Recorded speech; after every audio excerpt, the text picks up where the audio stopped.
야담 이야기. 마님을 지킨 머슴. 옛날 어느 마을에 용식이라는 머슴이 살고 있었습니다.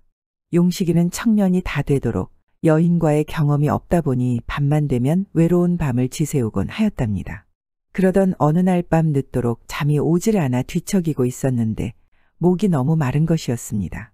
그리하여 용식이는 우물로 가서 물을 마시려는데 어디선가 물소리가 나는 게 아니겠습니까? 그 소리가 궁금했던 용식이는 물소리가 나는 곳으로 가보았는데 아니 이게 뭔 일이랍니까? 부엌에서 마님이 목욕을 하고 있는 게 아니겠습니까? 희미한 불빛 아래 드러난 마님의 살결은 무척이나 곱고 뽀얀데 마치 하늘에서 내려온 선녀 같았답니다. 그 모습에 깜짝 놀란 용식이는 두 눈이 휘둥그레지면서 온몸이 뜨겁게 달아오르는 것이었습니다. 그러자 당황한 용식이는 얼른 자기 방으로 돌아와 자리에 누웠답니다. 봐서는 안 되는 것을 보았으니 용식이는 덜컥 겁이 나지 않았겠습니까? 다음 날 날이 밝자 용식이는 아침밥도 거른 채 얼른 일하러 갔답니다. 혹여나 마님하고 눈이라도 마주칠까봐 겁이 났던 것이었습니다. 그렇게 밥도 못 먹고 하루 종일 밭일을 한 용식이는 지칠 대로 지쳐서 집에 돌아오니 마님이 부르는 것이었습니다. 예, 용식아, 이리 와 보거라. 예, 마님 무슨 일로 부르셨습니까요? 아침에 보니 밥도 안 먹고 일하러 갔더구나. 어서 와서 밥부터 먹거라. 마님은 용식이가 밥도 안 먹고 일하러 간 것을 보고 밥과 술을 푸짐하게 한 상 차려준 것이었습니다. 마님이 차려준 밥상을 본 용식이는 순간 가슴이 울컥했습니다. 하찮은 자신을 위해서 손수 밥상까지 챙겨준 마님에게 크게 감동한 것이었죠. 그렇게 푸짐한 저녁과 술을 먹은 용식이는 빈속에 허겁지겁 먹다 보니 술 기운이 금방 차오르는 것이었습니다. 그러자 용식이는 술 기운에 정신이 흐릿해지면서 자리에서 잠이 들고 말았답니다. 그렇게 용식이가 술에 취해 잠이 들자 마님은 용식이를 흔들어 깨웠습니다. 용식아, 여기서 자면 어떡하니? 어서 방에 가서 자거라. 아무리 깨워봐도 용식이는 술에 취해 일어날 기미가 보이질 않는 것이었습니다. 그러자 마님은 용식이의 옷을 잡고 끌어당겨 보았는데 갑자기 옷고름이 풀어지면서 용식이의 커다란 물건이 쏙 드러나는 게 아니겠습니까? 순간 당황한 마님은 눈을 어디에 둬야 할지 몰라 고개를 돌렸는데 용식이의 코 고는 소리만 들리는 것이었습니다. 용식이의 물건을 본 마님은 부끄럽기도 했지만 어찌해야 할지 몰라 무척 당혹스러웠답니다. 그렇게 고개를 돌리고 있던 마님은 용식이의 코 고는 소리가 갈수록 커지자 부끄럽지만 용식이의 물건이 점점 궁금해지는 것이었습니다. 그러자 마님은 결국 고개를 돌려 용식이의 물건을 다시 보았는데 어찌나 실하고 큰지 깜짝 놀라지 않을 수가 없었답니다. 에구머니, 세상에나. 이게 정말 사람의 것이 맞는 것이야. 마님은 시집 오고 나서 지금껏 서방 한 사람만 보고 살아왔었죠. 그런데 혼례를 치르고 얼마 되지 않아 서방은 밖으로만 나돌다 보니 마님은 산의 경험이 없어도 너무 없었던 것이었습니다. 그나마 몇 번 있었던 서방과의 관계도 아무 느낌도 없었던지라 마님은 용식이 것을 두 눈으로 직접 보게 되면서 만감이 교차하는 것이었습니다. 그러자 마님도 용식이가 먹던 술을 마저 마셨는데 서서히 취기가 올라오는 것이었습니다.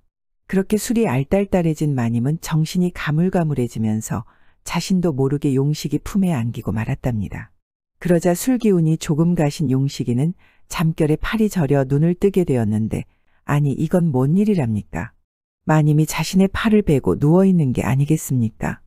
놀란 용식이는 당황하여 어찌해야 할 줄 모르고 있었는데 갑자기 여인의 꽃향기가 코 속으로 훅 들어오는 게 아니겠습니까?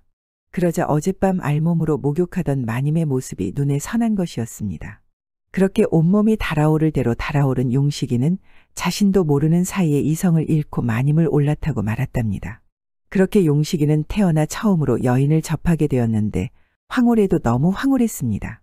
끈 풀린 야생마처럼 신나게 달리던 용식이는 일을 마친 후에야 제정신이 들었는데 잔뜩 겁을 먹고 후다닥 방을 빠져나왔답니다. 아니, 내가 시방 뭔 짓을 했다냐? 이제 마님을 어떻게 본단 말인가? 그렇게 용식이가 방을 나가자 마님은 눈을 떴지만 움직일 수가 없었습니다. 온몸에 뜨겁고 짜릿하게 흐른 전율이 전혀 식을 줄을 모르고 있었던 것이죠. 아니 사내란 진정 이런 것이었나? 서방은 무슨 느낌인지 기억도 없었는데 용식이의 것은 달라도 너무 다른 게 아니던가. 마님은 그동안 서방에게서 느끼지 못한 것을 알게 되면서 세상의 여인으로 다시 태어나는 것만 같았답니다. 그렇게 며칠이 지나고 밤이 되자 마님은 다시 용식이와의 밤이 생각나면서 온몸이 후끈 달아오르는 것이었습니다. 용식이를 통해서 산의 맛을 제대로 알게 되다 보니 홀로 새는 밤이 견딜 수 없을 정도였죠. 그렇게 참다 결국 마님은 용식이를 불렀습니다. 마님, 이 늦은 밤에 어쩐 일인지요? 내가 저녁에 뭘 잘못 먹었는지 명치가 너무 아프구나. 그렇습니까요? 그럼 손끝이라도 따드릴까요? 아니다. 손끝은 이미 따보았느니라. 그럼 명치라도 주물러 볼까요? 그렇게 하여 용식이는 마님의 명치를 꼭 누르기 시작하였는데 마님의 몸에 손이 닿자 용식이의 몸이 달궈지기 시작하는 것이었습니다. 그렇게 한참을 누르고 주무르다 보니 도저히 견딜 수 없게 된 용식이는 또 이성을 잃고 다시 마님을 덮치고 말았답니다. 그리하여 두 사람은 날이 새도록 뜨겁게 밤을 달구었는데 온몸은 불덩이가 되어버렸죠. 그 일이 있고 두 사람은 밤이면 자연스럽게 하나가 되었고 용식이도 마님도 사는 게 황홀해도 너무 황홀했답니다. 용식이는 일을 하면서도 마님 생각에 싱글벙글 얼굴에 미소가 가득했고 마님도 용식이가 일을 마치고 돌아오기만을 기다리며 신혼 아닌 신혼 같은 시간을 보내지 않았겠습니까? 그렇게 두 사람의 달콤하고 행복한 시간들이 지속되던 어느 날이었습니다. 활짝 핀 꽃은 열흘을 넘기지 못한다고 했던가요? 그동안 밖으로만 나돌던 서방이 갑자기 집으로 돌아온 것이었습니다. 오래간만에 돌아온 서방은 술에 잔뜩 취해 들어왔는데 모란이를 데려오라는 둥 갖은 술주정을 하는 게 아니겠습니까? 아니, 이곳에 모란이가 어디 있다고 모란이를 데려오라는 것이요? 아니, 이놈의 여편네가 모란이를 데려오라면 데려올 것이지 무슨 놈의 말이 이렇게 많은 것이야. 그렇게 서방은 매일같이 술에 취해 마님을 때리고 못살게 구는 것이었습니다. 그러던 어느 날 밖으로 출타했던 서방은 술에 잔뜩 취해 정말로 모란이를 데리고 들어오는 게 아니겠습니까? 여보 마누라, 어서 술상 좀 봐오시오. 서방은 안방에서 모란이를 옆에 끼고 마님을 종처럼 부리기 시작하는 것이었습니다. 아니, 지금 이걸 술상이라고 봐온 것이오. 어서 다시 내오시오. 서방은 마님을 이 잡듯이 잡으며 생트집을 잡기 일쑤였답니다. 그리고 마님은 결국 안방에서도 쫓겨나와 사랑채에 머물게 되지 않았겠습니까? 아이고 내 팔자야. 어쩌다 내 팔자가 이렇게 비참해졌단 말인가? 서방이라고 하나 있는 게 그동안 코빼기도 안 비치다가 어느 날 갑자기 기생년을 데리고 와서 안방에서 날 쫓아내다니 내가 기생년보다도 못하단 말인가? 마님은 자신의 처지가 너무도 처량해 분통해도 너무 분통했답니다. 그리하여 허구한 날 눈물로 밤을 지새우곤 하였죠. 마님은 날마다 서방님 술상을 봐주고 뒤치닥거리를 하다 보니 기생모란이도 마님에게 심부름을 시키는 것이었습니다. 이보시오. 내 옷에 음식 냄새가 배어. 냄새가 나니 깨끗이 빨아다 주시오. 마님은 자존심이 무너질 대로 무너지고 너무도 비참한 나머지 서방과 모란이 앞에서 눈물이 벌컥 쏟아지고 말았답니다. 그리고 마님은 기생 모란이의 옷을 빨다가 자신의 처지가 너무 한탄스럽고 분통이 터지는 바람에 도저히 참을 수 없어 모란이의 옷을 발기발기 찢어버렸답니다. 그리고 다음 날이 되자 모란이는 마님을 불러 옷을 가져오라는 것이었습니다. 마님이 아무 말이 없자 모란이는 화를 내며 직접 옷을 가지러 가는 것이었습니다. 아니 그런데 이게 뭔 일이랍니까? 모란이의 옷이 발기발기 찢어져 있는 게 아니겠습니까? 화가 잔뜩 난 모란이는 찢어진 옷을 들고 가서 서방에게 미주알 고주알 일러 바치는 것이었습니다. 모란이의 말을 들은 서방은 술에 취해 노발대발하면서 마님을 패기 시작하는 것이었습니다. 그래도 분통이 사그라지지 않았는지 마당으로 나와 작대기를 들고 가는 게 아니겠습니까? 이 광경을 지켜보던 용식이는 마님이 작대기로 맞으면 어디 하나 부러질 것만 같았습니다. 그러자 용식이는 쏜살같이 달려가 나리가 들고 있는 작대기를 붙들고 말하는 것이었습니다. 나리, 이놈이 죽을 죄를 지었습니다요. 제가 잠깐 정신이 나가서 작은 마님의 옷을 찢었습니다요. 그러니 큰 마님은 아무 잘못이 없습니다요. 무엇이라? 내 놈이 죽으려고 환장을 했었구나. 내 놈이 무엇인디? 어디 감히 모란이의 옷을 찢은 것이냐? 옳거니 오늘 어디 한번 죽어보거라. 그렇게 서방은 작대기로 용식이를 사정없이 후려치기 시작하는 것이었습니다. 그러자 용식이의 온몸이 멍들기 시작하면서 고통스러워도 너무 고통스러웠습니다. 쉬지 않고 날아오는 작대기의 아파도 너무 아프지만 용식이는 어떻게든 견뎌내야만 했습니다. 그래야만 마님을 지킬 수 있었으니까요. 어느새 용식이의 가슴 속에는 마님이 떡하니 자리를 잡고 있었습니다. 마님을 가슴 깊이 사랑하게 된 용식이는 마님을 위해서라면 호된 매질 뿐만 아니라 이보다 더한 것도 감당할 각오를 하였던 것이었죠. 서방이 휘두르는 작대기에 용식이는 너무 아파 눈물만 흘릴 뿐 피하지도 않고 모두 받아내지 않았겠습니까? 그렇게 얼마나 시간이 흘렀을까? 서방은 결국 제풀에 지쳐 더 이상 작대기를 휘두를 수 없게 되자 그제서야 멈추는 것이었습니다. 그러자 용식이는 걸을 수도 없어 기어서 자신의 방으로 들어갔답니다. 그렇게 해가 지고 밤이 되자 마님이 용식이 방으로 들어오는 것이었습니다. 그리고 피멍이 든 용식이의 온몸에 약을 발라주었습니다. 왜 내가 했다고 그런 것이야? 이렇게 맞을 줄 알면서도. 지가 맞아서 이만하니 다행이지요. 만에 하나 마님이 맞았었다면 마님은 어디 하나 부러져도 부러졌을 것이구먼요. 그랬구나. 너는 나를 위해서 나선 것이었구나. 서방이 용식이 너의 밥만 닮았어도 얼마나 좋겠니? 마님의 두 눈엔 눈물이 가득 고여 있었습니다. 자신을 위해 죄를 뒤집어쓰고 또 고통을 감수하고 희생한 용식이가 마님의 가슴을 뭉클하게 한 것이었죠. 그 일이 있고 얼마나 시간이 흘렀을까. 몸도 좋아진 용식이는 생각이 많아졌습니다. 매일같이 벌어지는 서방의 구박 때문에 마님이 불쌍해도 너무 불쌍한 용식이는 이대로 있을 수만은 없었습니다. 불쌍한 마님만 생각하면 용식이의 두 눈엔 눈물이 흐르는 것이었습니다. 옷소매로 눈물을 계속 닦아내도 용식이의 눈물은 멈추질 않았습니다. 그래 마님을 저렇게 놔둘 순 없어. 날이도 날이지만 기생한테 안방까지 뺏기고 사랑채에 머문다는 것은 마님의 처지가 너무 안 된 것이야. 어떻게 하면 마님을 구할 수 있을까? 용식이는 마님을 구할 방법을 찾기 시작했습니다. 그렇게 용식이는 몇 날 며칠을 생각하고 또 생각했답니다. 그러던 어느 날 용식이는 장이 열리는 날을 골라 장터에 나가 청나라 상단을 찾아갔습니다. 그리고 며칠이 지나 나리가 잠깐 자리를 비운 틈을 이용해 모란이를 찾아가지 않았겠습니까? 작은 마님, 제가 잠깐 드릴 말이 있습니다. 그래, 할 말이라는 게 무엇이더냐? 앞전에 제가 작은 마님의 옷을 찢지 않았습니까요? 그래, 그랬었지. 그래서 제가 너무 죄송해서 청나라 상단에서 제일 비싼 비단을 구해왔습니다요. 그러느냐, 그럼 어서 내놔보거라. 그리하여 용식이는 꼭꼭 싸맨 보따리를 풀어 청나라 비단을 꺼내어 모란이에게 주었습니다. 이렇게 예쁠 수가, 어쩌면 이렇게 곱고 예쁠 수가 있어. 이걸 참말로 내게 주는 것이더냐. 그렇고 말고요. 작은 마님에게 참으로 잘 어울립니다요. 용식이에게서 비단을 받아든 모란이는 기뻐도 너무 기뻤답니다. 마님, 한 가지가 더 있습니다요.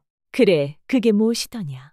제가 장에 갔다가 비단을 사고 작은 마님 드리려고 장터에서 제일 유명한 어린 암소로 만든 육포와 술을 좀 사왔습니다요. 그러느냐. 내가 정말 신경을 많이 썼구나. 그럼 어서 가져와 보거라. 그리하여 용식이는 모란이에게 어린 암소로 만든 육포와 술을 가져다 주었답니다. 그런 것을 다 구해오다니. 내가 재주가 보통이 아니구나. 하면서 모란이는 육포와 술을 연거품 마셔대는 것이었습니다. 귀하디 귀한 어린 암소로 만든 육포를 안주로 삼다 보니 모란이는 술이 잔뜩 들어가는 것이었습니다. 그렇게 술에 잔뜩 취해 잠이 든 모란이를 용식이는 들어다 안방에 눕혔답니다. 그리고 모란이의 옷을 모두 풀어헤쳐 놓지 않았겠습니까? 그리고 용식이는 미리 술을 잔뜩 먹여놓은 장터 왈패를 업고 와 모란이 옆에 눕혀놓았답니다. 평소 자신을 괴롭혀왔던 왈패에게 어린 암소로 만든 육포와 술을 대접하며 술을 잔뜩 먹인 것이었죠. 그렇게 용식이는 마님의 안방을 차지한 모란이와 평소 자신을 괴롭혔던 왈패에게 술을 잔뜩 먹여 한 방에 눕힌 것이었습니다. 그러자 마침 출타를 했다가 돌아온 서방이 안방에 들어섰는데 기겁을 하였습니다. 안방에서 두년놈이 홀딱 벗고 자고 있는데 그중 여인은 자신이 첩으로 데려온 모란이었습니다. 두 눈이 뒤집힌 서방은 작대기를 들고 와 노발대발하면서 난리가 났고 용식이는 얼른 관아에 고발을 하지 않았겠습니까? 그리하여 모란이와 왈패는 금지된 정사를 나눈 죄로 왈패는 평생을 감옥에서 살게 되고 모란이는 쫓겨나 다시 기생이 되었답니다. 그리고 서방은 충격을 크게 받아 또 밖으로 나돌기 시작했죠. 한동안 전쟁통을 겪고 난 마님은 서방과 모란이로 인해 비참하고 고통받던 상황에서 벗어나게 되었답니다. 머슴 용식의 지혜로 마님은 다시 평온을 찾게 된 것이죠. 옛말에 호가호위라는 말이 있습니다. 여우가 호랑이 위세를 빌려 호기를 부린다는 뜻이죠.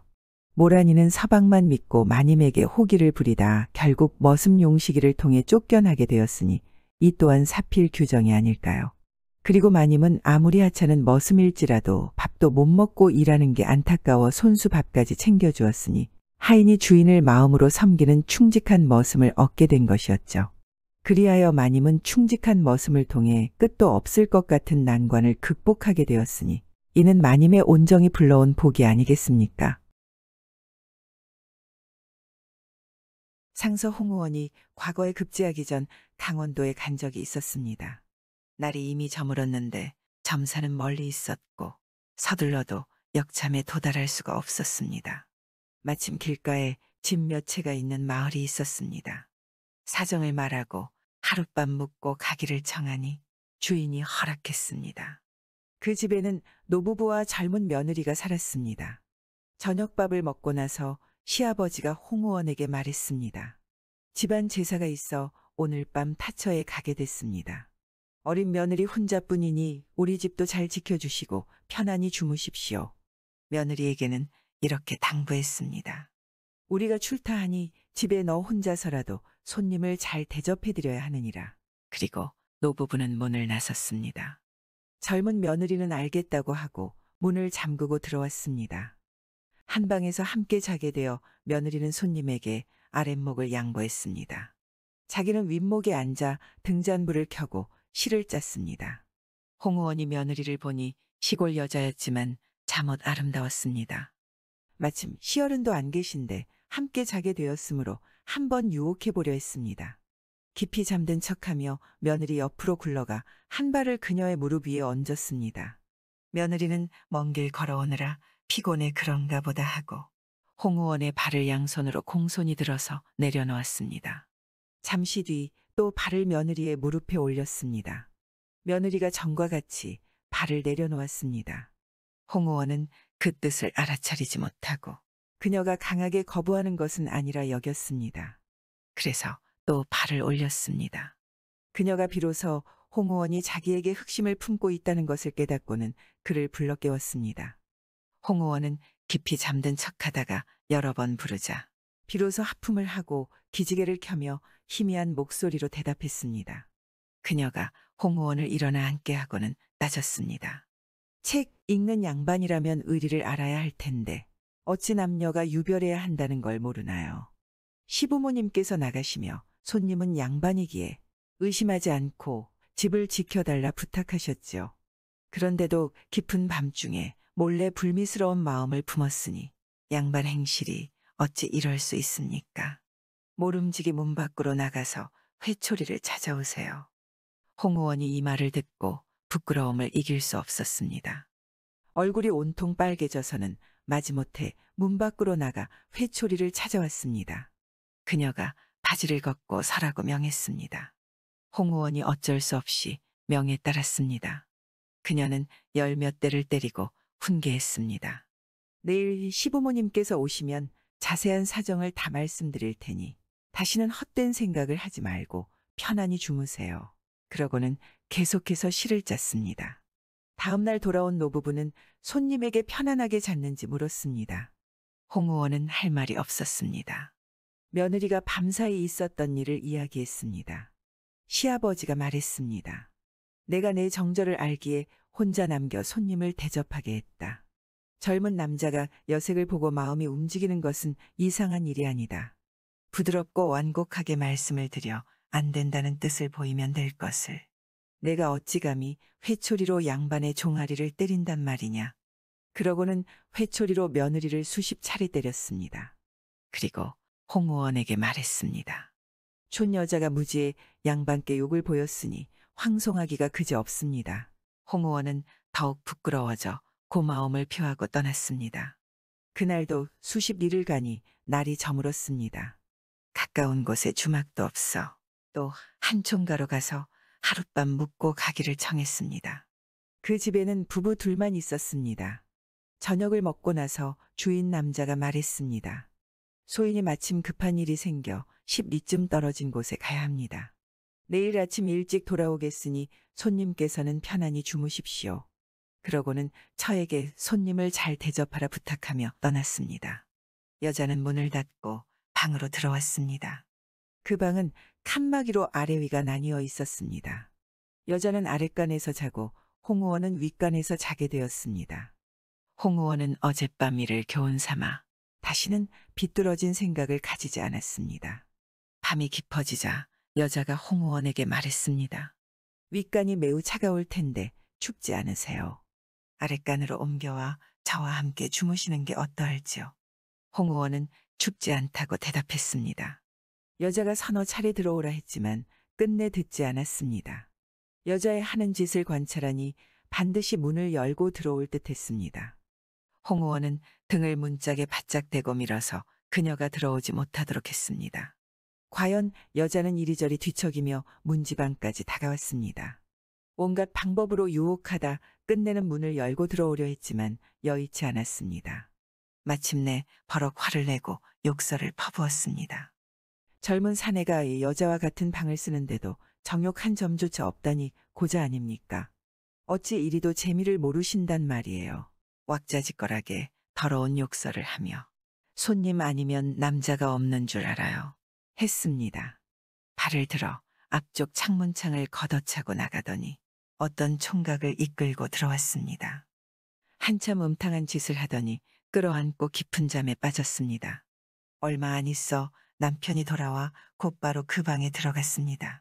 한 칼에 남녀를 죽이고 나와서는 홍의원이 있는 방문 밖에 서서 낮은 목소리로 말했습니다. 손님 주무십니까? 누구십니까? 소인은 이 집 주인입니다. 문 좀 열어주시겠습니까? 홍의원은 그가 흉악한 일을 저지른지라 매우 두려웠지만 한편으로 생각하니 자신은 잘못한 일이 없기에 다른 우려할 일이 있을까 하고 문을 열어 들어오게 했습니다. 남자는 여러 번 절하고 칭찬하며 말했습니다. 나리께서는 정말 대인군자이십니다. 젊은 남자 중에 깊은 밤 밀실에서 젊은 여자와 칸막이를 사이에 두고 자면서도 정욕이 일어나지 않는 사람이 몇이나 되겠습니까? 저 여자의 평소 행실을 보니 의심스러운 부분이 많았지만 증거를 잡지 못했습니다. 어제 보니 나리의 풍모가 뛰어나서인지 여자가 흠모하는 뜻을 두는 것 같았습니다. 소인이 일부러 출타한다 하고는 창밖에 숨어서 몰래 살피고 있었습니다. 과연 여자는 음탕한 마음으로 나리를 유혹했습니다. 그러나 나리께서는 꿋꿋이 응해주지 않았지요. 여자는 정욕을 이겨내지 못하고 이웃 총각을 불러와 동침했습니다. 소인이 그 행동의 분을 참지 못하고 한 칼에 그들을 찔러 죽였지요. 만일 손님께서도 확고한 의지 없이 여자에게 유혹당하셨다면 소인의 칼날을 면치 못하셨을 겁니다. 지금까지 많은 사람들을 봐왔지만 손님 같은 진정한 대인군자는 없었습니다. 이제 이곳에 머무를 수 없게 되었습니다. 날이 밝기 전에 소인과 함께 어서 도망치셔야 합니다. 마침내 함께 문을 나섰는데 몇 걸음 가다가 남자가 말했습니다. 소인이 한 가지 잊은 일이 있습니다. 집에 불을 지르고 오겠습니다. 여기서 조금만 기다려 주십시오. 그러고는 몸을 돌려 돌아갔습니다. 홍의원은 그 남자를 기다릴 이유가 없어서 혼자 먼저 가버렸습니다. 몇 리쯤 가다가 머리를 돌려 바라보니 멀고 먼 곳에 화염이 하늘 높이 솟고 있었습니다. 그 뒤 홍의원은 과거에 급제해 강원감사가 되었습니다. 관할지로 가다가 길을 고쳐 닦는 백성 하나가 빗자루를 들고 서 있는 모습을 보고 불러 앞으로 오게 했습니다. 수레를 세우고는 물었습니다. 너는 나를 모르겠느냐? 소인이 어찌 알겠나이까? 아무 해에 이러이러한 사건을 기억하지 못한단 말인가? 남자가 비로소 깨닫고 말했습니다. 소인이 어찌 그 일을 기억하지 못하겠습니까? 홍의원이 가명으로 돌아와서 남자를 불러 대접하니 남자는 찬탄에 맞지 않았습니다. 홍의원은 그에게 후한 하사품을 주어 보냈습니다. 위 내용에 맞는 사자성어가 무엇이 있을까요? 과이불개라는 사자성어가 있습니다. 과이불개는 잘못을 하고도 고치지 않는다 라는 뜻으로 자신의 실수나 허물을 인정하지 않고 그대로 방치하거나 변명하거나 타협하는 태도를 비판하는 말입니다. 잘못을 저지르는 것보다 잘못을 고치지 않는 것이 더 큰 잘못이라고 교훈하는 말이기도 합니다. 만약에 선비가 잘못을 깨닫지 못하고 여인의 유혹에 넘어갔다면 분명 불난집의 선비가 죽어 있었을 것입니다. 2022년 전국 교수들이 뽑은 사자성어가 바로 과이불개였습니다.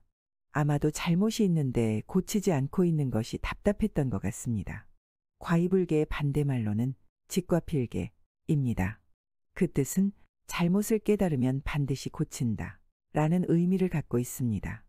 여러분들은 과이불개인가요? 직과필개인가요? 분명 잘못이 있으면 고쳤으면 좋겠습니다. 갑자기 눈이 멀어서 점쟁이가 된 과부. 옛날에 관수 혹은 소경이라고 하면 눈먼 장님을 가리키는 말이었습니다. 또한 이 말은 점쟁이를 칭하는 말이기도 했습니다. 앞을 볼 수 없는 장님이 대부분 점쟁이였고 이상하리만치 신통하게 점을 잘 보는 것도 사실이었습니다. 서울 양사골에 사는 정령이라는 과부가 있었는데 그 과부도 이름난 점쟁이 중 한 사람이었습니다. 이 과부 정령은 젊었을 때 남편을 일찍이 여의고 혼자 살았는데 한 번은 산에서 약초를 캐려다 절벽으로 떨어졌는데 정신을 차리고 보니 앞에 독사가 있었습니다. 그 독사는 정령의 얼굴에 대고 독을 뿜었는데 독사의 독 때문인지 눈이 멀어버렸습니다. 마침 지나가던 나무꾼에 의해 무사히 집에 돌아왔는데 눈이 먼 후 정령은 신기하게 누군가 사주를 말하면 그 장면이 어렴풋이 남아 보여졌습니다. 이후 사람의 점을 쳐주면서 머슴을 두어 불편함 없이 살 정도가 되었습니다.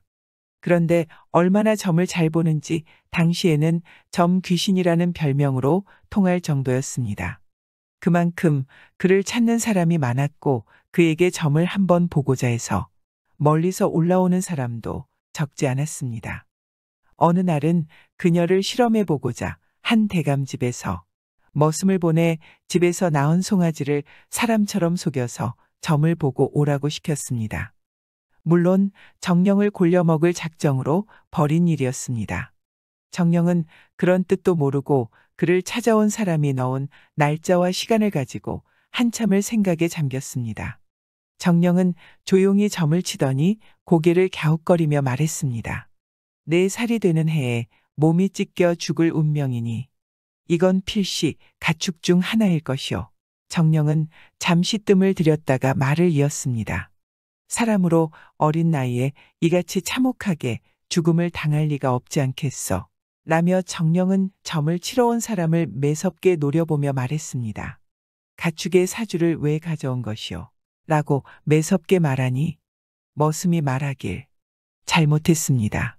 저는 강 건너 대감집에서 온 머슴인데 대감님이 시켜서 온 것입니다. 라고 말하며 정령의 영험함에 놀란 머슴은 머리를 숙여 사죄를 했습니다. 그리고 정말로 4년 뒤 점을 치러 왔던 사람의 집안에는 혼례 잔치가 있어 사주로 넣었던 소를 잡아야만 했습니다. 이런 소문이 퍼져나가 정령은 더욱 유명해지게 되었습니다. 유명해지는 만큼 그에 대한 의심을 갖는 사람들도 늘어나게 되었습니다.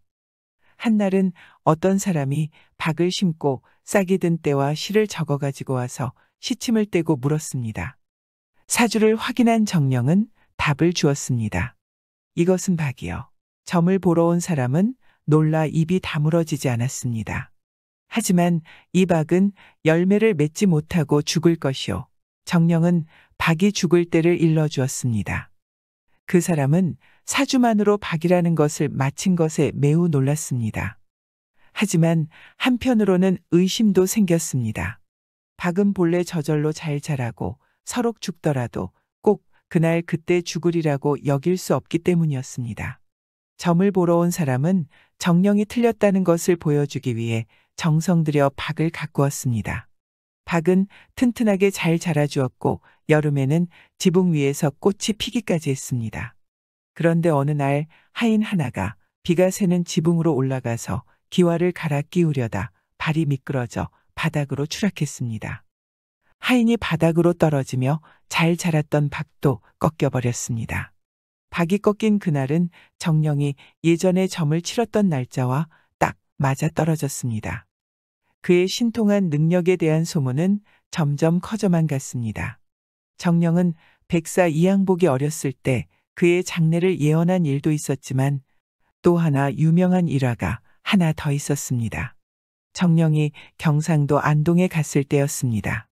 조아무래란 선비가 과거 점을 치기 위해 정령을 찾아왔습니다. 정령은 선비의 사주를 보고는 과거에는 합격하지만 가는 도중 호랑이에게 해를 입을 수도 있다고 일러주었습니다. 호랑이가 무섭기는 했지만 과거에 합격한다고 하니 서둘러 길을 나섰습니다. 과거를 치르러 가던 길에 깊은 산 중에서 산적을 만나게 되었습니다. 선비는 산적들에게 잡혀 오시며 노자를 모두 빼앗기고는 산적의 칼 아래 무릎을 꿇고 있었습니다. 이제 꼼짝없이 산적들의 손에 절단이 나는 것인가 싶을 때였습니다. 여기서 억울하게 생을 마감하는구나.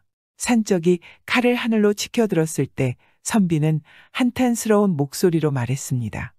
그런데 갑자기 칼을 들었던 산적을 동료 중 하나가 막아섰습니다. 잠깐만. 산적은 선비의 얼굴을 천천히 살펴봤습니다. 조진사 댁 도련님이 아니십니까? 산적은 서둘러 선비에게 머리를 조아리며 사죄를 했습니다. 알고 보니 산적은 선비의 집에서 대대로 하인으로 일을 했던 집안의 사람이었습니다. 어려서부터 망나니로 지내다 산으로 들어와 산적이 된 것이었습니다. 과거 선비의 집에 있을 적에 선비가 잘 챙겨주었기에 그의 얼굴을 여전히 기억하고 있었습니다. 도련님, 제가 이 잘못을 어떻게 용서받아야겠습니까? 괜찮다. 선비는 짐을 추슬러서는 다시 길을 떠났습니다. 산적은 뒤를 졸졸 따르며 따라 나섰습니다. 제가 정말 잘못했습니다. 괜찮다고 하지 않았느냐. 산적은 선비의 앞을 막아서고는 무릎을 꿇었습니다. 제가 부탁이 있습니다. 선비는 가만히 산적의 말을 기다렸습니다. 저는 잘못을 뉘우치고 싶습니다. 산적은 자신이 했던 만행들을 선비에게 소상히 털어놨습니다. 그리고는 선비에게 부탁 하나를 했습니다. 도련님이 저를 관가에 잡아가 주십시오. 벌을 받고 나온 후에는 새 사람으로 다시 살고 싶습니다. 그리하지 않아도 된다. 제가 도련님을 알아보지 못하고 실수를 할 뻔했습니다. 정말로 죄를 달게 받고 새 사람이 되고 싶습니다. 선비는 하는 수 없이 산적을 데리고 관가로 갔습니다. 관가로 넘겨진 산적은 죄를 뉘우친 것을 높이 평가받아 큰 벌을 피할 수 있었습니다. 그리고 이후 선비는 과거에 합격을 하고 나서 한 가지 사실을 알게 되었습니다. 산중에서 만난 산적의 별명이 바로 호랑이였던 것이었습니다. 선비가 산중에서 호랑이를 만난 것도 과거에 합격을 하게 된다는 것도 모두 정령의 점이 맞았던 것이었습니다. 지금 지구촌에 이런 점쟁이가 있었으면 너무나 좋을 것 같네요. 전쟁은 언제 끝나는지, 코로나는 어떻게 되는지, 무엇을 위해 준비를 해야 하는지 등등. 궁금한 게 너무 많은데 정령 같은 점쟁이가 있으면 미리 대비를 할 수 있어 지구촌의 근심 걱정을 많이 덜어줄 수 있을 것 같은데 말도 안 되는 희망사항이라 마음이 아프네요. 염라대왕을 만난 농사꾼. 머슴이 되어 처녀와 혼인을. 옛날 옛적에 혼자 외로이 살고 있는 가난한 총각 농사꾼이 있었습니다. 총각의 취미는 강가에서 낚시를 하는 것이었습니다. 여느 때와 마찬가지로 총각은 자주 찾던 강으로 가서는 낚시대를 들이웠습니다. 낚시를 하던 농사꾼 총각은 강가에서 서로 물에 빠져서 죽겠다고 난리를 치는 사람들을 보게 되었습니다. 자세히 보니 할머니와 할아버지였는데 할아버지와 할머니는 서로 강물에 빠져 죽겠다고 아우성이었습니다. 내가 먼저 죽을 거야. 할머니가 말을 하며 뛰어들려고 하면 할아버지가 말렸습니다. 내가 먼저 죽어야 돼. 할아버지가 말을 하면 이번에는 할머니가 막아섰습니다. 둘은 서로 자신이 먼저 죽어야 한다며 몸싸움까지 하며 옥신각신을 벌이고 있었습니다. 왜들 그러세요? 총각은 할머니와 할아버지의 팔을 잡고서 말렸습니다. 내가 이렇게 살아서 뭐하나 싶어서 그래. 할머니는 울먹이는 목소리로 말했습니다. 할머니와 할아버지 두 사람은 서로 싸우느라 힘을 다 뺐는지 자리에 털썩 주저앉아서는 말을 했습니다. 무슨 일이 있으세요? 총각이 걱정하며 물어오자 할아버지가 비운의 삶에 대해 설명을 하기 시작했습니다. 먹고 살 길이 없어서 그래. 그래도 어떻게든 방법이 있을 거 아니에요. 방법이 없으니까 이러는 거 아니겠어. 할머니가 총각의 말에 대답을 했습니다. 두 사람은 굶어서 죽느니 차라리 물에 빠져 죽는 게 낫다고 생각해서 강가로 나왔다고 했습니다. 그러자 총각 농사꾼이 제가 잡은 물고기로 오늘 저녁 맛있게 차려드릴게요. 마음씨가 좋은 총각은 할머니 할아버지를 자신의 집으로 데리고 갔습니다. 저녁을 다 먹고 나자 할머니와 할아버지의 얼굴은 한결 좋아졌습니다. 두 사람을 보고 있는 총각도 행복했습니다. 저희 집이 좁고 넉넉하지 못하지만 저랑 사시지 않으시겠어요? 총각의 갑작스러운 질문에 할머니와 할아버지는 당황한 얼굴이었습니다. 총각은 할머니와 할아버지를 설득해 같이 살기로 했습니다. 하나의 가족이 된 세 사람은 굶으면 같이 굶고 먹을 것이 있으면 나눠 먹으며 사이좋게 지냈습니다. 하지만 그 행복했던 시간도 얼마 가지 못했습니다. 총각이 갑자기 병에 걸려 시름시름 앓는가 싶더니 그만 눈을 감게 되었습니다. 눈을 감은 총각이 가장 먼저 만난 사람은 염라대왕이었습니다. 염라대왕은 총각에게 살면서 가장 착한 일을 한 것이 무엇이었는지 물었습니다. 총각은 물에서 빠져 죽으려고 했던 할머니와 할아버지를 살렸고 두 사람을 양부모로 모시고 같이 살았다는 얘기를 했습니다. 염라대왕은 가만히 총각의 이야기를 듣고는 입을 열었습니다. 내 타고난 명은 짧으나 죽으려는 목숨 둘을 살렸기에 명이 늘어났느니라. 이승으로 돌려보내줄 테니 양부모를 잘 모시고 살다가 올 때가 되거든 다시 오거라. 염라대왕이 한 장부에 도장을 찍고는 총각을 다시 이승으로 돌아가라 명했습니다. 저승의 문을 나와 이승의 문으로 향하려는 총각은 머리를 풀어헤치고 슬피 울고 있는 한 처녀를 보게 되었습니다. 총각은 그 처녀가 걱정이 되어서는 무슨 일인지 물었습니다. 왜 그리 슬피 울고 계십니까? 제가 달리 우는 게 아니라 귀한 집 외동딸로 태어나 시집도 못 가보고 호강도 못 해보고 이렇게 죽게 된 게 서러워서 웁니다. 처녀는 혼례를 올리지도 못하고 처녀 귀신이 된 것이 서럽다며 울었습니다. 그 말은 들은 총각은 처녀를 따라서 저승문으로 다시 들어갔습니다. 염라대왕은 총각이 저승문을 다시 열고 들어오자 물었습니다. 너는 아까 수명을 고치고 이승으로 돌아가라 하지 않았느냐? 어째서 다시 돌아온 것이냐? 총각은 처녀의 사정이 딱해 다시 돌아왔다고 말을 했습니다. 내가 할 수 있는 것은 없다. 염라대왕은 총각에게 딱 부러지게 거절을 했지만 총각은 뜻을 접을 마음이 없었습니다. 대왕님, 제게 주신 수명을 이 처녀에게 나눠주실 수 있습니까? 염라대왕은 총각의 제안에 기가 차서 웃음밖에 나오지 않았습니다. 총각은 염라대왕의 반응에도 굴하지 않고 말을 이어갔습니다. 제게 남은 수명의 절반을 이 처녀에게 주시면 처녀도 원을 풀고 저도 살고 좋은 것 아니겠습니까? 총각의 말에 염라대왕은 잠시 고민을 하더니 다시 입을 열었습니다. 저승의 본시 그런 법은 없다. 하지만 내가 너의 수명을 줄여 남을 살리려 하는데 어찌 박절하게 거절을 하겠느냐. 염라대왕은 이전에도 총각에게 그랬던 것처럼 장부에 도장을 찍고는 처녀의 수명을 늘려주었습니다. 둘은 저승의 문을 나와 이승문으로 나란히 걸어갔습니다. 이승의 문을 앞두고 처녀가 한 가지 제안을 했습니다. 제가 도련님 덕분에 목숨을 늘렸으니 평생 함께 살며 은혜를 갚고 싶은데 허락해 주시면 아니 되겠습니까?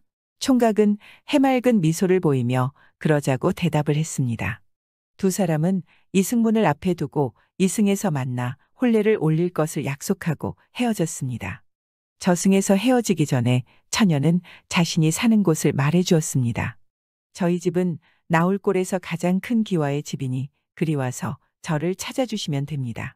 총각은 반드시 처녀를 찾아가겠다고 약속을 했습니다. 이승으로 돌아온 총각은 양부모를 위해 양식과 땔감을 넉넉히 마련해 놓고는 곧장 처녀의 집을 찾아갔습니다. 처녀의 집을 찾기는 했지만 마을에서도 손에 꼽히는 부잣집에 벼슬을 지내는 집인지라 총각이 섣불리 안으로 들어갈 수 없었습니다. 처녀의 집에서는 총각을 비렁뱅이로 생각했는지 문지기에게 문전박대를 당했습니다. 총각은 어떻게든 처녀를 만나고 싶어 비책 하나를 떠올렸습니다. 그 집에 머슴이 되고 싶다며 안에서 머슴살이를 하게 해달라고 부탁을 했습니다.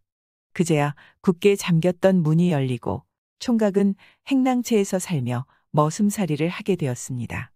총각은 그 집에 살면서 온갖 험한 일은 다 하면서 지내게 되었습니다. 그리고 틈만 나면 처녀가 있는 별당을 기웃거렸습니다. 별당에서 처녀를 찾던 총각은 결국 처녀와 마주치게 되었습니다. 처녀는 총각을 보자마자 말을 했습니다. 서방님, 왜 신랑으로 오시지 않으시고 머슴으로 와 계십니까? 총각은 억울함을 토로했습니다. 제가 가난뱅이 농사꾼이라 들여보내 주지도 않는 걸 어찌하겠습니까? 그러면 제가 알아놓을 것이니 이래 뒤에 나를 살리겠다고 하고 저를 찾아와 주시겠습니까? 총각은 그리하겠다고 대답을 했습니다. 그리고 처녀가 말을 했던 것처럼 그녀는 알아놓았고 집에서는 난리가 났습니다. 얼마 전에 죽었다 살아난 외동딸이 다시 아파서 알아눕게 됐으니 걱정이 이만저만 큰 게 아니었습니다. 온갖 좋은 약이고 용하다는 의원을 불러도 소용이 없었습니다. 딸이 죽겠다 싶어 집은 초상집이나 마찬가지였습니다. 그때 총각이 처녀를 살려보겠다고 나섰습니다. 지푸라기라도 잡는 심정으로 처녀의 집에서는 총각에게 부탁을 했습니다. 딸만 살려주면 재산의 절반을 주겠네. 총각은 재산은 한 푼도 필요 없으니 사위로 삼아달라고 했습니다. 이에 딸을 살리는 일이니 처녀의 집에서도 그러겠노라 약속을 하게 됐습니다. 총각은 약속을 받아놓고 처녀의 방으로 들어갔습니다. 처녀는 총각을 보자마자 자리에서 벌떡 일어나서 앉았습니다. 서방님 기다리고 있었습니다. 둘은 약속대로 혼례를 올리게 되었고 부부가 된 두 사람은 총각의 양부모를 모시고 와서는 행복하게 살았습니다. 행복한 시간이 흐르고 흘러 처녀와 총각은 90살이 가까이 되었는데도 건강하게 해로하며 지냈습니다. 처녀와 총각은 알고 있었습니다. 염라대왕이 백년해로를 해주기 위해 장부를 고쳤다는 사실을 말입니다. 역시 착하게 살면 복이 온다는 말이 있긴 있네요. 비록 옛날 이야기지만 남을 위해 봉사하면서 사는 것이 가장 큰 행복이자 복받을 일일 것입니다. 우리나라도 이렇게만 살면 모두가 행복할 수 있을 것입니다. 마님은 머슴들을 보며 오늘 밤부터 내 거야. 옛말이라고는 하지만 그리 먼 옛날의 이야기는 아닙니다. 어떤 마을에 오장육부의 욕심주머니가 더 있는 부자가 살고 있었는데 작은 방의 농토는 모두 그가 차지하고 있었습니다. 하지만 땅 없는 농부들에게 소작을 주는 것으로만 성차지 않은 부자는 묘한 꾀를 내어 최간의 일가를 몽땅 머슴으로 삼으려고 생각하였습니다. 며칠 동안 골을 썩이면서 궁리하던 부자는 무릎을 탁 치며 한바탕 웃어대다가 최 씨를 불렀습니다. 그는 최 씨를 보고 수수께끼를 낼 터이니 알아맞히면 소작짓는 땅을 가질 수 있고 그렇지 못할 때엔 머슴으로 살아야 한다고 하였습니다. 최 씨는 동의하지 않았으나 다욕한 부자는 성화가 대단하였습니다. 최 씨는 막무가내로 응하지 않으면 안 되었습니다. 부자는 수수께끼를 내놓았습니다. 자네 나한테로 올 때 막 3개를 보았는고 길가에는 원두막 하나밖엔 없었으니 최 씨는 원두막 3개를 보았다는 대답을 하지 못하였습니다. 득이양양한 부자는 또 하나 더 내놓았습니다. 자네 나한테로 올 때 소 4마리를 보았는고 최 씨가 오던 길 옆은 모두 곡식 밭이어서 최 씨는 소 한 마리도 보지 못하였습니다. 최 씨는 부자의 엉터리 수작에 하도 어이가 없어 한마디 하였습니다. 풀숲도 아니고 또 후치질할 때도 아닌데 어찌 소가 곡식밭에 들어선단 말이요. 그러게 수수께끼라 하지 않는가. 부자는 입을 벌쭉거리며 말했습니다. 그리고는 또 하나 더 내어놓았습니다. 이 뒤산에 나무가 몇 대 서 있겠는고. 울룰창창한 나무숲에 대체 나무가 몇 그루 서 있는지 세어도 보지 않고 대답할 수 없었습니다. 하여 최 씨는 당장에 부자의 머슴으로 되고 말았습니다. 생각대로 일이 성취되니 부자의 웃음 주머니는 흔들거렸고 욕심 주머니는 입을 벌렸습니다. 그래서 이번엔 최 씨의 마누라를 불러놓고 또 아까와 똑같은 수수께끼를 내고 그를 머슴으로 삼았습니다. 이렇게 되자 부자는 입맛도 나도 기운도 더 나서 온 세상을 독차지할 것 같은 생각이 부쩍 났습니다. 그는 최 씨의 맏아들을 불러서 으름장을 놓으며 수수께끼를 내놓고는 그를 또 머슴으로 삼았습니다. 부자는 그더러 동생을 데려오라고 하였습니다. 하지만 마지는 말을 듣지 않았습니다. 그러니 부자는 선심 쓰듯이 말했습니다. 혹시 그 애가 알아맞히면 농토도 얻을 수 있고 너희들 모두가 머슴을 면하게 될 터이니 이런 노다지가 어디 있느냐? 마지는 하는 수 없이 동생을 데리러 갔습니다.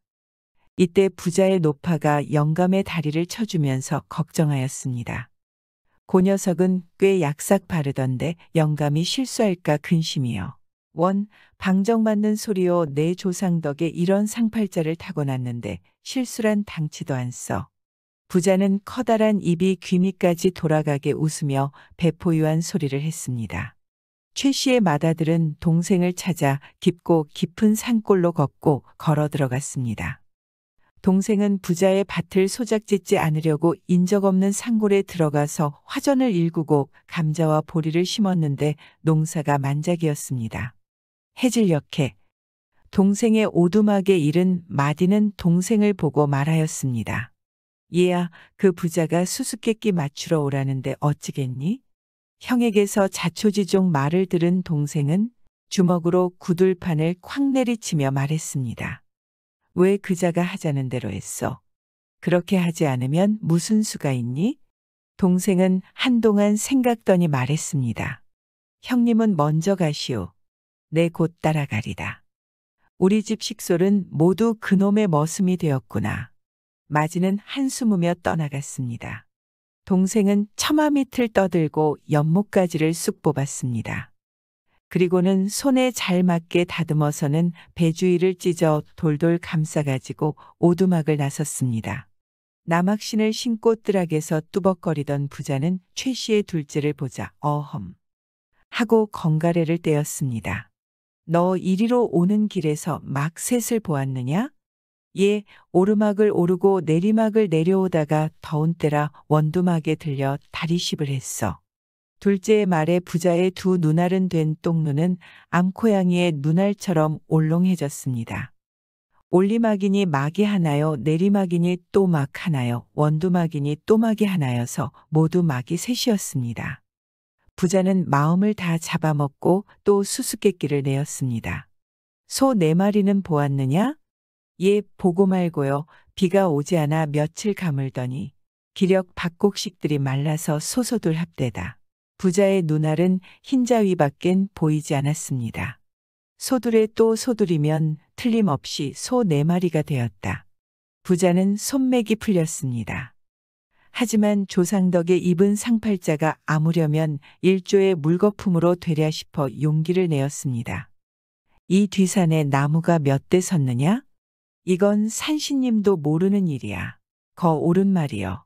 그럼 모르겠단 말이지? 점심밥을 든든히 먹고 저 덕대밭 기음매러 가거라. 너는 이제부터 우리 집 머슴이다. 그 말에 둘째는 너털웃음을 웃었습니다. 산신님이라는 게 있지도 않는데 어찌 알고 모르고가 있어? 그러니 산 사람인 나는 알만하다는 게요. 둘째는 두 눈을 쪼프리고 뒤산을 바라보더니 격동된 목소리로 말했습니다. 옛사람이 이르기를 청산은 여전히 푸르다 했는데 실로 옳구나. 과연 백백하고도 칠칠하게 나무가 들어섰으니 그 어느 때나 푸르청청한 산이구나. 그 말에 부자는 다급히 물었습니다. 그런 말을 하라는 거냐? 도대체 몇 대인가 말이다. 박바가지 같은 영감골로 무슨 수수께끼요 참대꺾기요 하는 게 있어. 뒤산에 일만 하고도 49대가 있단 말이요. 나무는 백백하니 많이고 거기에다 칠칠이 49를 합하면 모두 몇 대요? 부자는 눈알이 툭 붉어져 나왔습니다. 깨고소하게 부자의 상통을 바라보던 둘째는 입을 열었습니다. 영감이 수수께끼로 내느라고 머리를 썼는데 이번엔 내가 내겠소. 맞추면 영감 소원대로 들어주겠소. 그러자 부자의 튀어나온 눈알은 조금 들어갔습니다. 저 암남산의 노루가 노루를 업고 뛰어가는데 크기가 같소. 어느 것이 어미노루겠소? 둘째의 말에 부자의 눈알은 제 곳으로 다 찾아 들어갔습니다. 홍, 그것도 수수께끼냐? 참대꺾기로구나. 예로부터 부모 공양을 잘해 연려문에 오르면 만백성의 본으로 후세에 전해지는 법이라 짐승도 매 한 가지라. 자식 노루가 저를 낳아 기른 늙은 어미 노루를 업었겠으니 번연한 사실이 아니냐. 영감 입은 여물었어. 그러니 영감 말대로 말 못하는 짐승도 그럴진데 만물의 으뜸인 인간은 더욱 그래야 하므로 오늘 나도 부모와 형을 모시고 가겠어. 부자는 말이 막혀 묵묵부런이었습니다. 영감, 이걸 더 알아맞혀보. 둘째는 꽁무니에서 배천에 꽁꽁 싼 것을 꺼내들고 물었습니다. 이 속에 든 것이 쓰겠소? 달겠소? 부자는 한참 동안 기웃거리고 여겨보면서 상팔자를 주었다고 감심되어 온 조상을 원망했습니다. 그의 번데 머리에는 땀방울이 내돋고 뜨거운 김이 무럭무럭 피어올랐습니다. 한참 후에야 부자는 트집스런 목소리로 말했습니다. 달고 쓴 것은 맛을 봐야 알지. 그럼 맛을 보오. 둘째는 배천을 벗기고 참나무 방망이를 내들었습니다. 그리고는 진짜 맛을 보고 싶다는 말씀이시죠. 라며 방망이로 내리치려고 하니 영감은 놀라면서 자기가 잘못했다고 빌면서 가족들을 다 데리고 떠나라고 하였습니다. 이후부터 부자 영감은 욕심을 부리지 않고 조용히 살았다고 합니다. 밤마다 부인은 한숨을 쉬며 잘 좀 해요. 옛날 어느 시골에 가난한 선비가 살고 있었습니다. 부지런하고 착한 선비는 매일같이 낮이면 산에 가서 나무를 해다 팔고 밤이면 등잔불 밑에 앉아 열심히 글 공부를 했습니다. 그에게는 아내가 있었는데 태생이 손끝 하나 까딱하기 싫어하는 게으름뱅이라 남편을 거들어 구차한 살림살이를 돌볼 대신 진종일 방구석에 들어앉아 가난살이를 한탄하며 바가지만 긁어대었습니다. 그러면서도 마음 한구석으로 행여나 운이 튀어 남편이 과거에 급제나 하면 하루아침에 귀부인이 되어 비단옷 사내진미에 가마타고 호의호식하리라 하고 은근히 꿈도 꾸어보았습니다. 그런데 남편은 벌써 2번이나 과거에 낙방을 하고 나니 아내의 황홀한 꿈은 물거품이 되어버리고 짜증은 점점 더 심해졌습니다. 여보, 수제도 못하는 주제에 그따위 글공부를 하면 못하오. 어느 날 저녁 아내는 참다 못해 남편이 보고 있는 책을 와락 빼앗아 내동댕이 치며 역정을 내었습니다. 남편은 놀라며 아니 왜 그러오? 라고 말하니 아내는 화를 내며 이 책 속에 보배가 들어있어. 남편은 그래도 떡심 좋게 책을 도로 주워들며 아내를 달랬습니다. 여보, 학문이 허공에서 절로 떨어지겠어.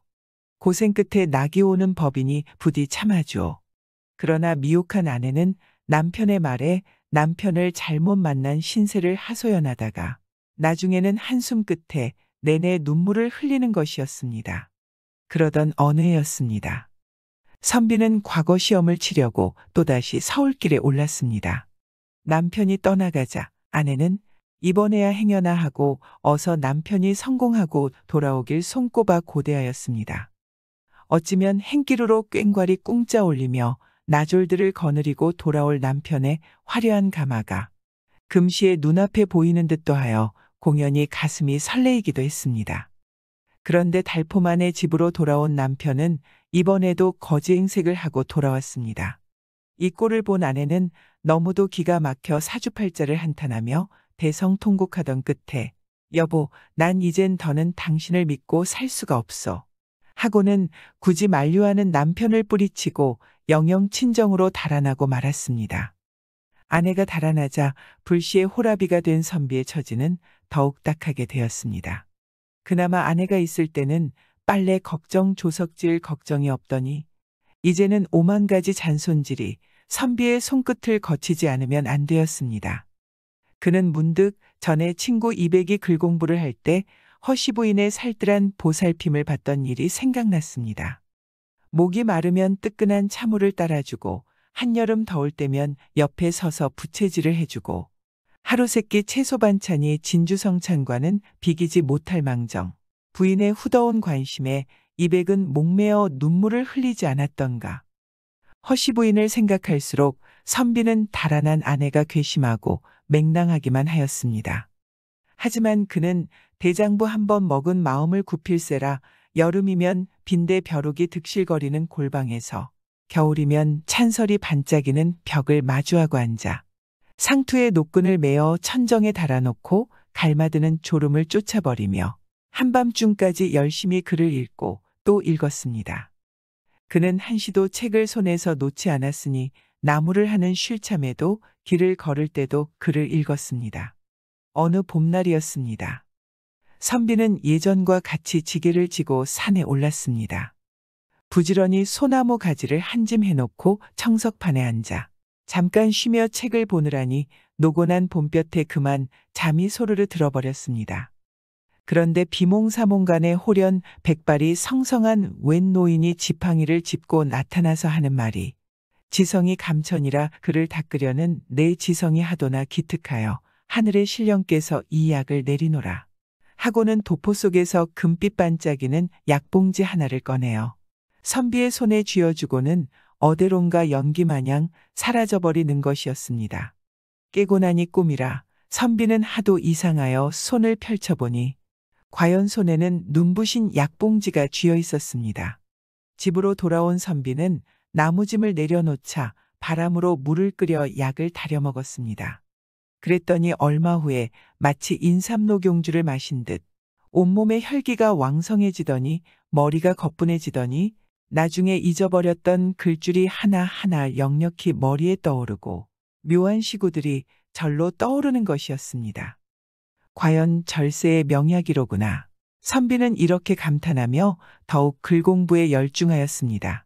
그럭저럭 몇 해가 지나가고 오막살이 앞들에 꽃이 한창 피는 어느 봄날이었습니다.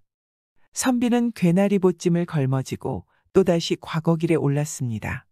줄임배를 끌어안고 문정걸식하며 산을 넘고 물을 건너 마침내 서울에 당도하여 응시를 하였는데 공든탑이 무너지려고 선비는 뜻밖에도 장원급제를 하게 되었습니다. 임금은 친히 그에게 평양감사를 봉하였습니다. 어느 날 선비는 국사를 돌아보느라 가마를 타고 고향 마을을 지나게 되었습니다. 향간에 숱한 백성들이 길가에 줄을 쳐서 허리 굽혀 행차를 맞이하였습니다. 그 속에는 선비의 아내도 끼어 있었습니다. 초라한 몰골을 해가지고 서서 다가오는 행차를 황홀한 눈길로 바라보던 그녀는 에구 나도 저런 벼슬아치 남편이나 있었으면 하고 여간 부러워하는 거였습니다. 마침 행차가 그의 앞을 지나게 되어 무심결에 머리를 들어 가마 안을 힐끗 들여다보던 선비의 아내는 그만 깜짝 놀랐습니다. 가마 안에 앉은 의젓한 감사가 바로 헐벗고 굶주리며 항문을 닦던 그 옛적 남편이 아닌가. 이때 선비의 아내는 부끄러움도 있고 불이 나게 가마 앞에 달려나가 두 무릎을 꿇고 엎드렸습니다. 어찌나 바삐 쫓아나갔던지 코 떨어진 고무신 한 짝이 돌부리에 걸쳐 저만큼 낯떨어졌습니다. 여인은 뉘길래 함부로 급한 행차를 막느냐? 선비가 의아쩍어 행차를 멈추고 연고를 물어본즉 부인은 머리를 쳐들고 눈물을 흘리며 아뢰었습니다. 대감님, 나를 못 알아보시겠습니까? 소인이 바로 예전 그대의 부인이로소이다. 한때 소견이 좁아 사람 행시를 못하여 배울 면목이 없사오나 바다같이 넓은 그대의 흉금은 가히 용서할 줄로 아옵니다. 소인을 불쌍히 여겨 다시 아내로 맞아들이면 내 지성껏 그대를 섬겨드리리다. 라고 말하는 거였습니다. 아내의 말을 듣고 모두가 어리둥절해 있는 중 선비는 두 눈을 지그시 감고 묵묵히 생각에 잠겼던 선비가 문득 사령들에게 명을 내렸습니다. 여봐라, 거 옹가지에 물을 떠오너라. 이윽고 한 사령이 농가에 들어가 옹가지에 물을 듬뿍 떠다 올렸습니다. 선비는 그 옹가지에 물을 받아 길바닥에 쏟으며 이 쏟아진 물을 다시 옹가지에 끌어 담을 수만 있다면 내 다시 그대를 부인으로 맞아들이겠노라. 하고는 뒤도 돌아보지 않고 떠나가 버렸습니다. 부인은 그만 아무 말도 하지 못하고 사라지는 행차 뒤를 멍하니 바라보며 땅이 꺼지게 한숨만 내쉬었다고 합니다. 이미 엎질러진 물이라는 것을 선비가 여실히 전 부인에게 보여주었네요. 만약 남편과 다시 합친다 해도 잘 살 수 있을까요? 다시 합친다 해도 집안일이면 남편을 내조하기는커녕 오히려 남편의 직위를 이용해 살아보려고 하겠죠. 이런 여자는 남편이 다시 거지가 되면 바로 도망갈 것입니다.